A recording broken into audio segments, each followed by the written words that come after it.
हरे कृष्ण, राधे राधे। सभी भक्तों को सादर प्रणाम। आप सभी भक्तों का दिन शुभ एवं मंगलमय हो। आप सभी को कार्तिक मास के कृष्ण पक्ष की रमा एकादशी की हार्दिक शुभकामनाएं।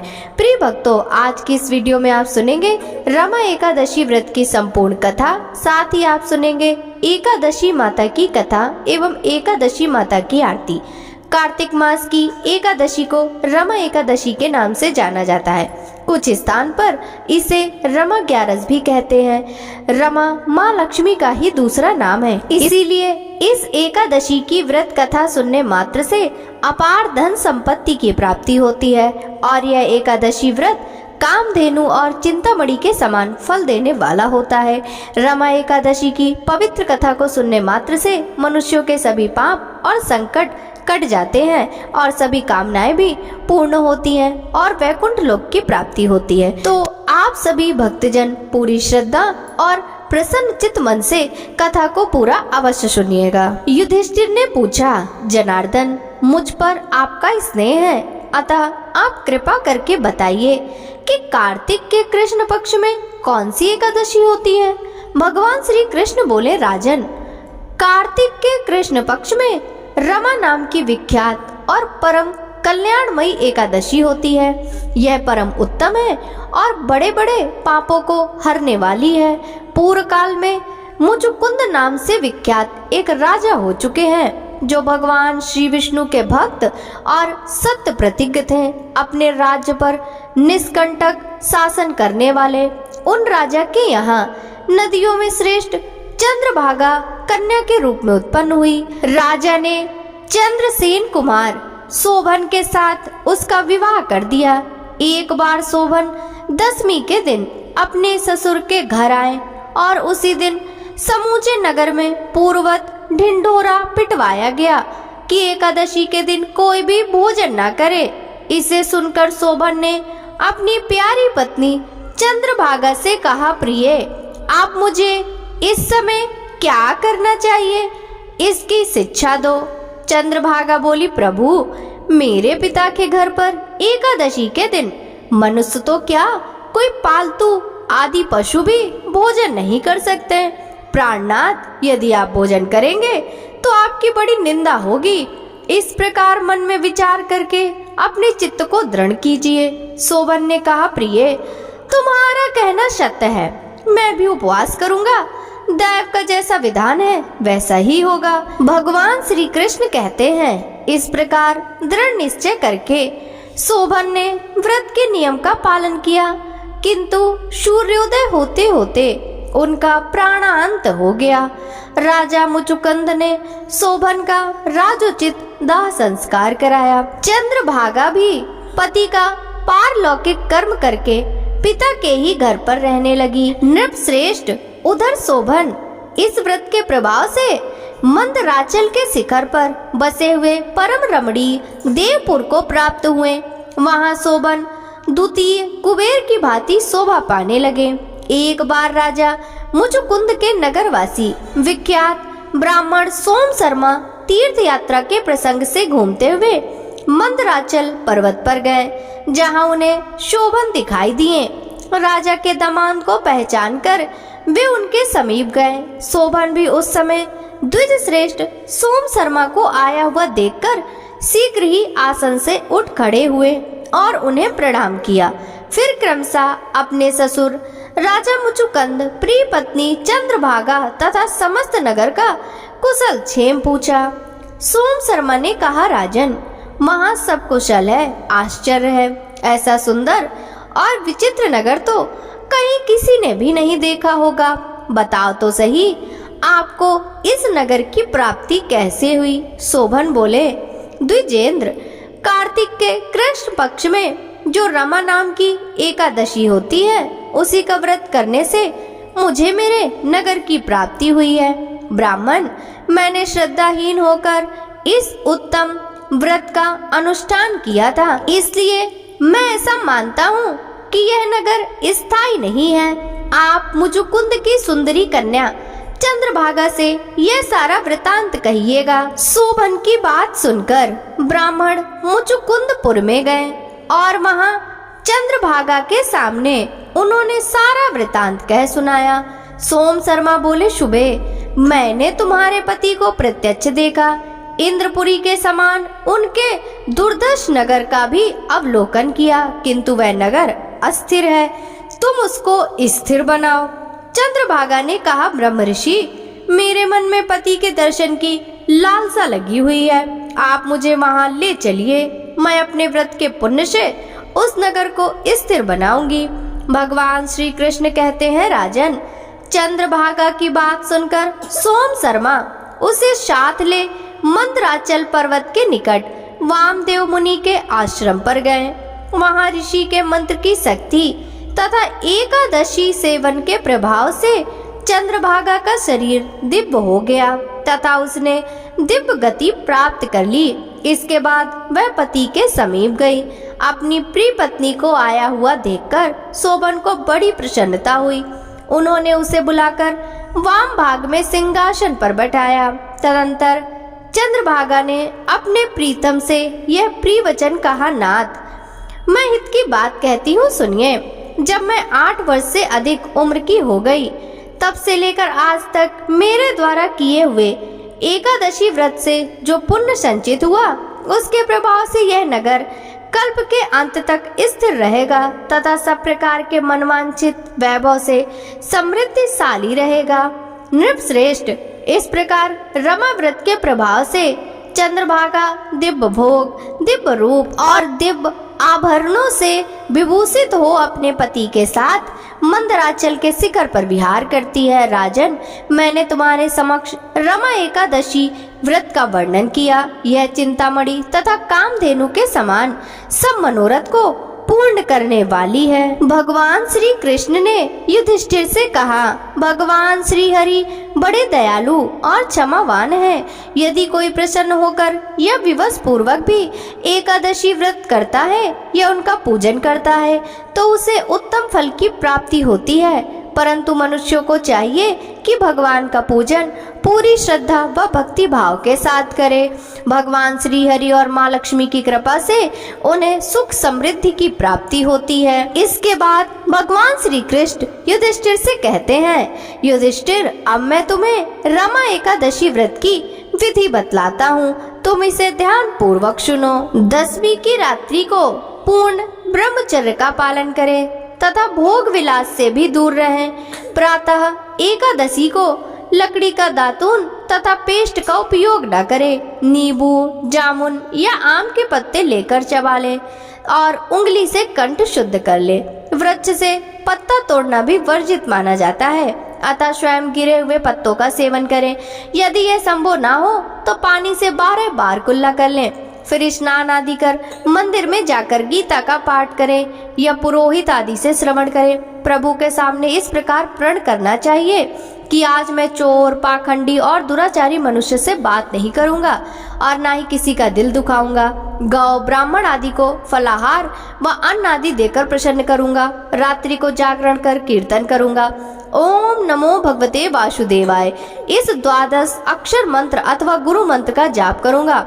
राम, कृष्ण, नारायण इत्यादि विष्णु सहस्त्र नाम को कंठ का भूषण बनाऊंगा। ऐसी प्रतिज्ञा करके श्री विष्णु भगवान का स्मरण कर प्रार्थना करें कि हे त्रिलोकपति, मेरी लाज आपके हाथ है, अतः मुझे इस प्रण को पूरा करने की शक्ति प्रदान करें। मौन, जप, शास्त्र पठन, कीर्तन, रात्रि जागरण एकादशी व्रत में विशेष लाभ पहुंचाते हैं। फलाहारी को गोभी, गाजर, सलजम, पालक, कुल्फा का साग इत्यादि सेवन नहीं करना चाहिए। आम, अंगूर, केला, बादाम, पिस्ता इत्यादि अमृत फलों का सेवन करना चाहिए। जुआ, निद्रा, पान, पराई, निंदा, चुगली, चोरी, हिंसा, मैथुन, क्रोध तथा झूठ, कपट आदि अन्य कुकर्मों से नितांत दूर रहना चाहिए। बैल की पीठ पर सवारी न करें। भूलवश किसी निंदक से बात हो जाए तो इस दोष को दूर करने के लिए भगवान सूर्य के दर्शन तथा धूप दीप से श्री हरि की पूजा कर क्षमा मांग लेनी चाहिए। एकादशी के दिन घर में झाड़ू ना लगाएं, इससे चींटी आदि सूक्ष्म जीवों की मृत्यु का भय रहता है। इस दिन बाल भी नहीं कटाएं। मधुर बोले, अधिक न बोले, अधिक बोलने से न बोलने योग्य वचन भी निकल जाते हैं। सत्य भाषण करना चाहिए। इस दिन यथाशक्ति अन्न दान करें, किंतु स्वयं किसी का दिया हुआ अन्न कदापि ग्रहण न करें। प्रत्येक वस्तु प्रभु को भोग लगाकर तथा तुलसी दल छोड़कर ग्रहण करनी चाहिए। एकादशी के दिन किसी संबंधी की मृत्यु हो जाए तो उस दिन व्रत रखकर उसका फल संकल्प करके मृतक को देना चाहिए। और श्री गंगा जी में पुष्प प्रवाहित करने पर भी एकादशी व्रत रखकर व्रत फल प्राणी के निमित्त दे देना चाहिए। प्राणी मात्र को अंतर्यामी का अवतार समझकर किसी से छल कपट नहीं करना चाहिए। अपना अपमान करने या कटु वचन बोलने पर भूल कर भी क्रोध न करें। संतोष का फल सर्वदा मधुर होता है। मन में दया रखनी चाहिए। इस विधि से व्रत करने वाला उत्तम फल को प्राप्त करता है। द्वादशी के दिन ब्राह्मणों को मिष्टान दक्षिणा आदि से प्रसन्न कर उनकी परिक्रमा कर लेनी चाहिए। प्रिय श्रोताओं, अब सुनिए एकादशी माता की कथा एवं आरती। एक बार एक राज्य में एक राजा रहा करता था। राजा बहुत ही बुद्धिमानी और बलशाली था। राजा सदैव अपनी प्रजा का बहुत अच्छे से ध्यान रखता था। प्रजा भी अपने राजा को बहुत पसंद करती थी। राजा की 2 बेटियां थीं। राजा अपनी दोनों बेटियों से बहुत प्रेम करता था। राजा की छोटी बेटी देखने में बहुत सुंदर और आकर्षक थी। राजा की बड़ी बेटी छोटी बेटी के मुकाबले थोड़ा कम सुंदर थी। राजा की छोटी बेटी 11 माता की पूजा किया करती थी और सभी लोग राजा की छोटी बेटी से बहुत प्रेम करते थे, बहुत प्रशंसा किया करते थे। राजा भी अपनी छोटी बेटी को बड़ी बेटी से अधिक प्रेम करता था, जिस कारण राजा की बड़ी बेटी को अपनी छोटी बहन से बहुत नफरत होने लगी थी। राजा की दोनों बेटियां जब बड़ी हो गईं, तब एक पड़ोस राज्य में रहने वाला राजकुमार राजा की बड़ी बेटी के लिए रिश्ता लेकर आया। लेकिन जैसे ही उस राजकुमार की नजर राजा की छोटी बेटी पर पड़ी, तो वह राजकुमार राजा की छोटी बेटी पर आकर्षण हो गया और उससे पहली नजर में प्रेम कर बैठा।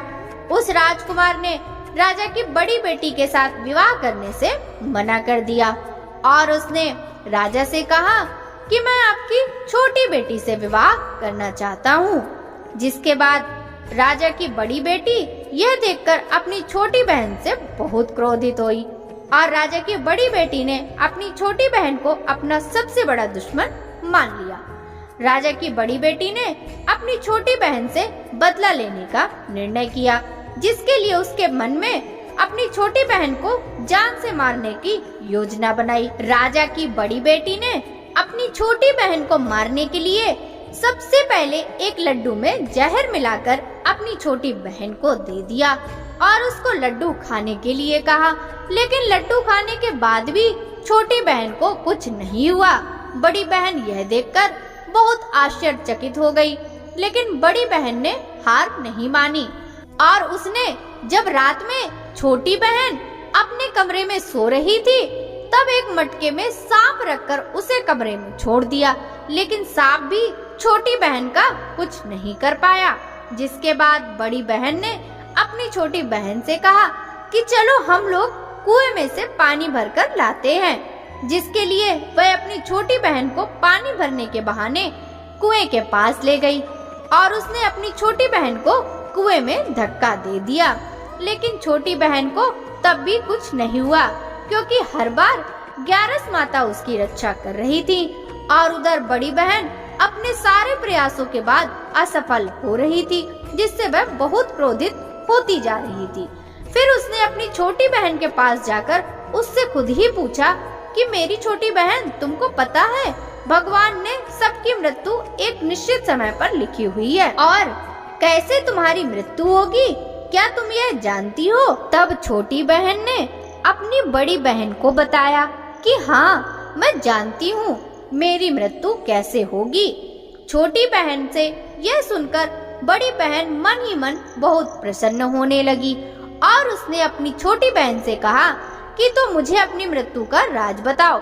छोटी बहन ने अपनी बड़ी बहन से कहा, मेरी मृत्यु तो एक तोते में है। जो तोते के गले में एक हार है, उससे मेरी मृत्यु होगी। जब तक कोई भी व्यक्ति तोते को मारकर वह हार अपने गले में पहनेगा तो मैं मूर्छित हो जाऊंगी, और जैसे ही उस हार को अपने गले से उतारेगा तो मैं वापस से जीवित हो जाऊंगी। अपनी छोटी बहन की मृत्यु का राज जानकर बड़ी बहन बहुत खुश हो गई और उसने अपनी छोटी बहन को मारने के लिए उसके पालतू तोते को ढूंढना शुरू कर दिया और छोटी बहन को इस बात का आभास हो गया था कि कोई उसकी जान लेना चाहता है, जिसके लिए वह अपने पिताजी के पास गई और उसने अपने पिताजी से कहा कि पिताजी, मेरी मृत्यु के बाद आप मुझे जलाइएगा मत, बल्कि आप मुझे अपनी पुरानी वाली हवेली में एक पलंग पर लिटाकर छोड़ दीजिएगा। अपनी छोटी लड़की की यह बात सुनकर राजा बहुत आश्चर्यचकित हो गए। राजा ने अपनी छोटी बेटी से पूछा, बेटी तुम ये क्या कह रही हो? तब राजा की छोटी बेटी ने बताया, पिताजी, समय किसी के लिए नहीं रुका है, कब क्या हो जाए किसी को कुछ पता नहीं। फिर राजा ने अपनी छोटी बेटी से कहा, तुम ऐसी बातें क्यों कर रही हो? 2-3 दिन में तुम्हारा विवाह है। लेकिन छोटी बेटी ने अपने पिताजी को ऐसा करने पर मजबूर कर दिया और उनसे वचन ले लिया। राजा ने भी अपनी छोटी बेटी की बात स्वीकार कर ली और 2-3 दिनों के बाद जब शादी का समय आया, तब राजकुमार बारात लेकर राजा के घर आया और राजकुमार और राजा की छोटी बेटी का विवाह शुरू हो गया। जैसे ही राजा की छोटी बेटी राजकुमार के साथ फेरे लेना शुरू करती है, तो उसकी बड़ी बहन अपनी छोटी बहन के कमरे में जाकर उसके तोते को पकड़ लेती है और उसको जान से मार देती है। तोते की गले में जो हार था उसको अपने गले में धारण कर लेती है। जैसे ही बड़ी बहन उस हार को अपने गले में धारण करती है, तो उधर छोटी बहन 3.5 फेरे ही ले पाती है और वहीं पर बेहोश होकर गिर जाती है। जिसके बाद राजा ने बड़े बड़े वैद्यों को बुलाया और अपनी छोटी बेटी का इलाज करने के लिए कहा।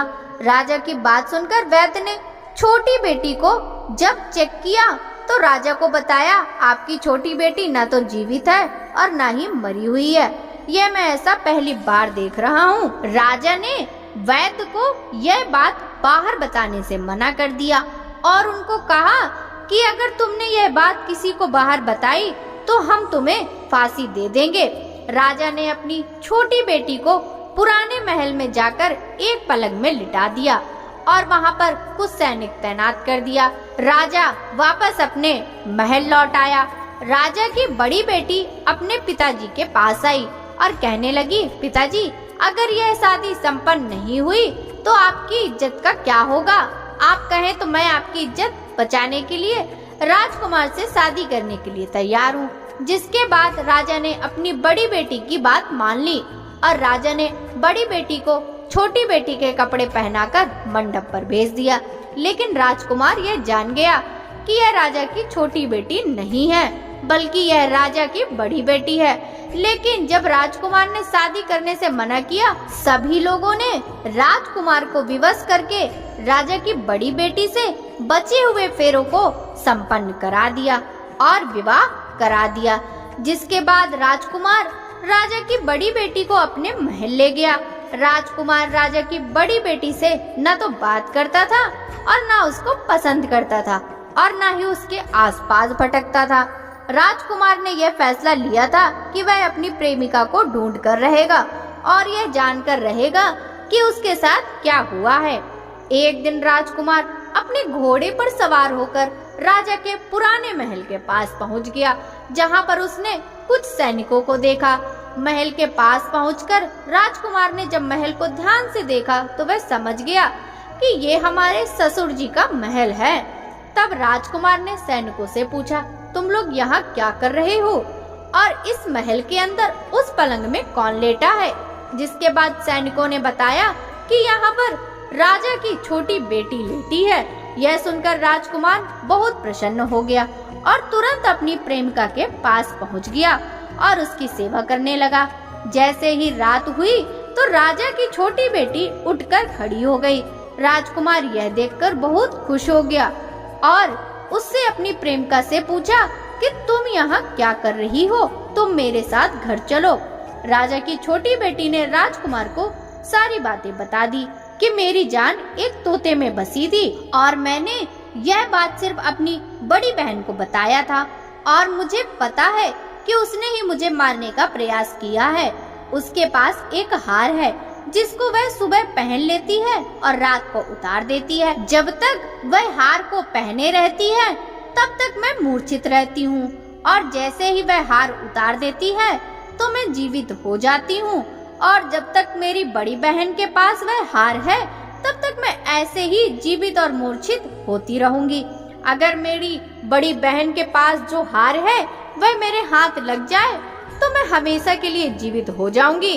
राजकुमार की यह बात सुनकर राजा की छोटी बेटी के पास रहने का निर्णय ले लिया और उसने अपने बचे हुए सारे फेरे उस पलंग में लेटी राजा की छोटी बेटी के साथ ले लिए और अपना विवाह पूर्ण कर लिया और वहीं पर ही रहने लगा।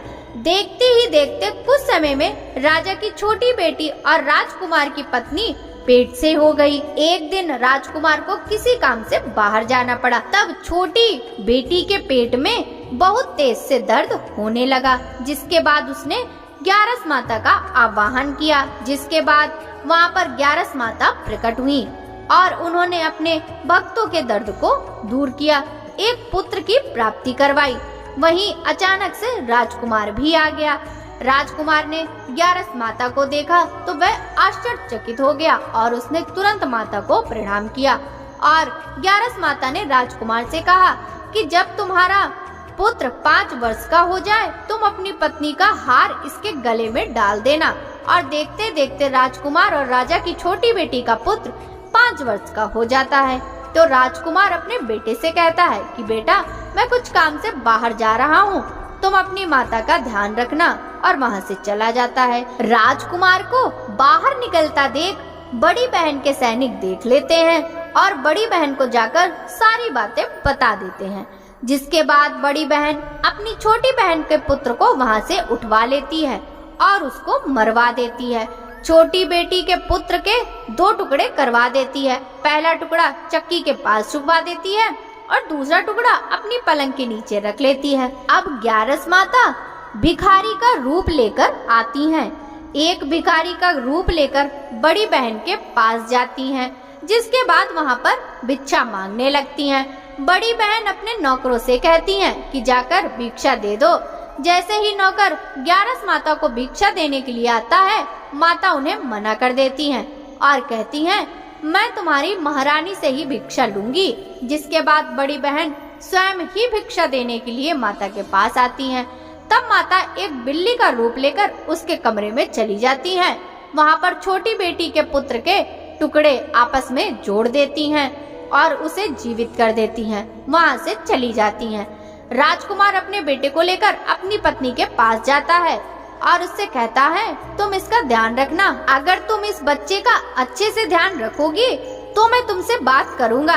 एक दिन राजकुमार अपने बच्चे से कहता है, तुम मम्मी से उनके गले का हार मांग लो। जिसके बाद राजकुमार का लड़का अपनी मम्मी के पास जाता है, कहता है, मम्मी मुझे तुम्हारा हार चाहिए जो तुमने गले में पहन रखा है।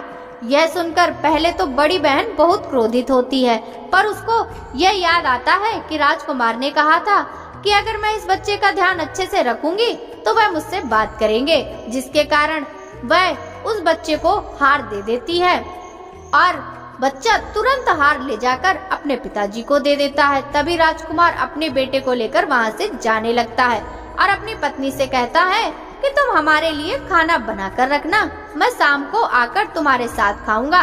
वह अपने बेटे को लेकर वहाँ से चला जाता है। जिसके बाद वह राजा के पास जाता है और उनको सारी बातें बता देता है। राजा अपनी बड़ी बेटी की यह करतूत सुनकर बहुत क्रोधित होते हैं और अपनी परवरिश पर ही दोष देने लगते हैं। राजकुमार को अपनी छोटी बेटी के साथ रहने का आदेश देते हैं और राजकुमार और राजा की छोटी बेटी दोनों प्रेम पूर्वक रहने लगते हैं। बोलिए ग्यारस माता की जय। ओम जय एकादशी माता, जय एकादशी माता, विष्णु पूजा व्रत को धारण कर शक्ति मुक्ति पाता। ओम जय एकादशी माता, तेरे नाम गिनाऊं देवी, भक्ति प्रदान करनी, गढ़ गौरव की देनी, माता शस्त्रों में वरनी। ओम जय एकादशी माता, मार्गशीर्ष के कृष्ण पक्ष की उत्पन्ना विषतारिणी जन्मी। शुक्ल पक्ष में हुई मोक्षदा मुक्तिदाता बन आई। ओम जय एकादशी माता। पौष के कृष्ण पक्ष की सफला नाम के है। शुक्ल पक्ष में होए पुत्रदा आनंद अधिक रहे। ओम जय एकादशी माता। नाम षष्ठ तिला माघे मास में कृष्ण पक्ष आवे। शुक्ल पक्ष में जया कहावे विजय सदा पावे। ओम जय एकादशी माता। विजया फागुन कृष्ण पक्ष में शुक्ला आमल की। पाप मोचनी कृष्ण पक्ष में चैत्र महाबली की। ओम जय एकादशी माता। चैत्र शुक्ल में नाम कामदा धन देने वाली। नाम वरुथनी कृष्ण पक्ष में वैशाख महावाली। ओम जय एकादशी माता। शुक्ल पक्ष में होए मोहिनी अपराजेष्ठ कृष्ण पक्षी। नाम निर्जला सब सुख करनी शुक्ल पक्ष रखनी। ओम जय एकादशी माता।